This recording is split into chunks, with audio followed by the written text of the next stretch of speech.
Hello and greetings. RPGmodsFan has broken up his walkthrough, review, and discussion of the D&D UK1, Beyond the Crystal Cave, module into two parts. This is the second part of the walkthrough of the module. This video is for Dungeon Masters only. Thus, there will be spoilers ahead, and players should not watch this video. Next week, RPGmodsFan will combine the two parts together, into one video, and release it. Hello and greetings, from the Elfsong Tavern. I am Anya of Roga T No, sister of Red Sonja. On behalf of RPGmodsFan, I will be narrating most of the rest of this video. A synopsis of the module's adventure would be as follows. The player characters are hired to save an eloped couple from Porphyrio'S Garden after they fled there. The heroes must resolve the secret of the Crystal Cave to enter Porphyrio'S Garden, a magical place where it is summer all year long. The module is a non-combat adventure. Experience points are gained by resolving with encounters intelligently, without unneeded violence. I will now go through the module's timeline of events. Long ago, there lived a beautiful half-elven princess named Kirby. She had a human magic user lover named Porphyrio'S. Together, they built a large, magnificent garden. They stocked their garden with the loveliest of plants and with gentle creatures. Their mystical, magical garden became legendary. Since the garden was built on Kirby's estate, I think it should be called Kirby's Garden instead. Anyway, upon Kirby's passing, wait, a human outlived a half-elf? I guess Kirby must have been a cradle snatcher.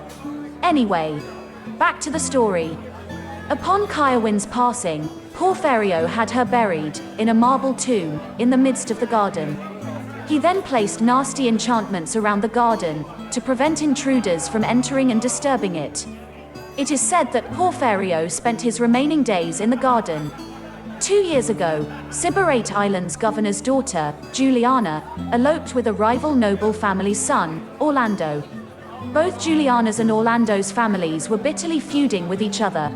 The couple fled to Porphyrio'S Garden, located somewhere inside a cave complex on the south side of the island. They gained entry into Porphyrio'S Garden and drank from the Fountain of All Heal. The module does not say what exactly happened to the couple after drinking from the fountain. All it states is that the couple fell under the fountain's enchantment. To me, it seems the fountain made them forget about their lives outside of the garden. Anyway, the denizens of the garden view the young couple as the reincarnation of Kirby and Porphyrio. Consequently, the garden's denizens will protect them with their lives, and will be hostile to any attempts to remove the young couple from the garden. In addition, even though 2 years have passed, to Orlando and Juliana, it seems only 1 day has passed. In their common grief, both families have settled their differences and want their offspring back.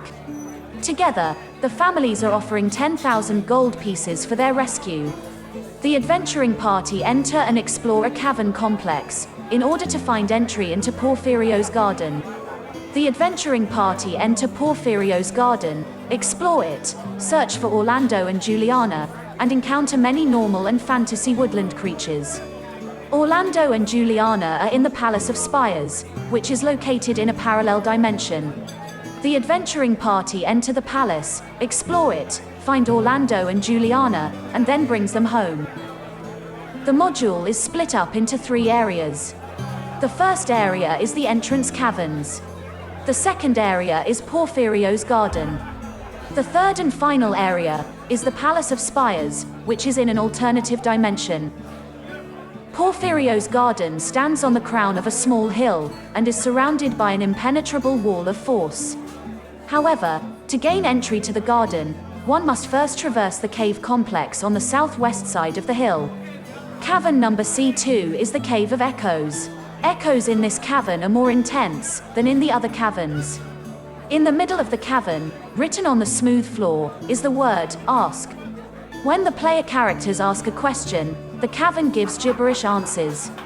Within the haunted cavern, Lair's 2 poltergeists. In cavern number C3B, is an ochre jelly. 6 mudmen live in cavern number C4. Within the cavern is a pool of mud.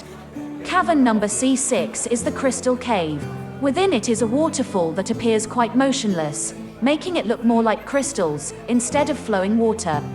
The alcove in room number C7 is a teleportation device, and it is the means to get to Porphyrio'S Garden. I will now walk through the Porphyrio'S Garden portion of the module.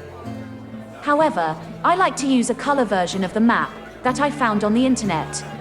The map will probably be easier to decipher with the areas labeled, as they are now on the screen. The flow of time within the garden has been greatly slowed. 1 hour in the garden is equivalent to 1 month in the outside world. No fire can be made to burn the garden. Inside the garden, it is always summer. Within the garden, druids operate at 1 level higher than normal. Quite a number of spells, such as fly, levitate, charm, summon animals, fireball, and many others, just do not work in the garden. Basically, the module, effectively, handcuffs the player characters. When the player characters encounter creatures in the garden, the dungeon master should award experience points, equivalent to defeating him, if they part from him on friendly terms. The dungeon master is not supposed to award experience points for killing a creature in the garden. The garden has a keeper and protector called the Green Man, and is a demi-deity. Hence, the player characters have little chance to defeat it in combat. The player characters will be teleported to area number G1, in the middle of a 20-foot, or 6-meter, diameter ring of tall large toadstools. 5 mischievous, yet fun-loving, leprechauns meet the player characters when they first arrive. When asked questions, they speak in limerick rhymes and in unison. The leprechauns lair in the nearby woods, labeled as G2 on the map. 2 dryads live in area labeled G4 on the map. 4 satyrs live in area labeled G5 on the map. A pair of giant frogs lair in area G6. A pair of fire drakes lair in area labeled G7 on the map. In a cave at area G8, lairs a pair of mated bears and their cub.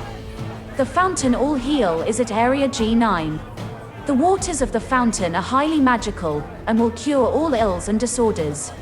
Other than being enchanted, the module does not state what exactly happened to Orlando and Juliana when they drank from the fountain, but I would say it made the lovers forget about their families. 3 pixies lair in area G10. They will be invisible and are hostile towards intruders, but will refrain from attacking druids, gnomes and halflings. Within a grove in area G11 are 2 barkburs. Barkburs make their monster debut to D&D in this module. A treant lairs in area G12. A mated pair of centaurs and their 2 children live in the meadow that is at area G13. At the opposite side of a lake is another meadow where a pair of unicorns live. 2 giant otters are swimming around in the lake. In the middle of the lake is a small building made out of white marble. The building is pretty much empty, except for a concealed weapons storeroom at its lowest level.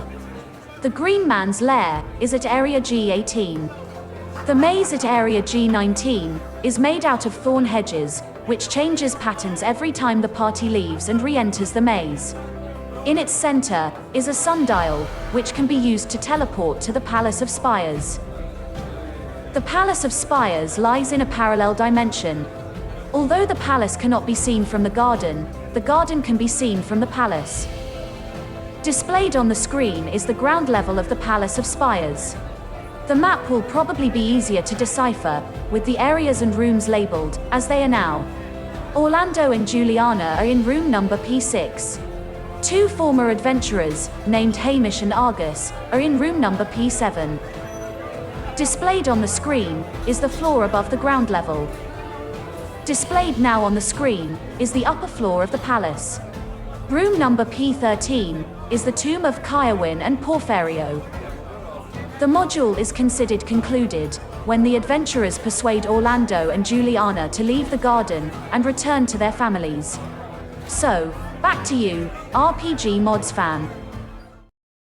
Roll credits. Displayed are the credits found within the module itself. The UK1 module has the player characters sent by Juliana's family to rescue the young couple. However, to me it makes more sense if both families hire them, which is one change I would make to the module. The premise of a Romeo and Juliet themed adventure had potential. However, I found it squandered. Because of its heavy emphasis on role-playing, this module is not meant for those who play for glory, combat, and treasure.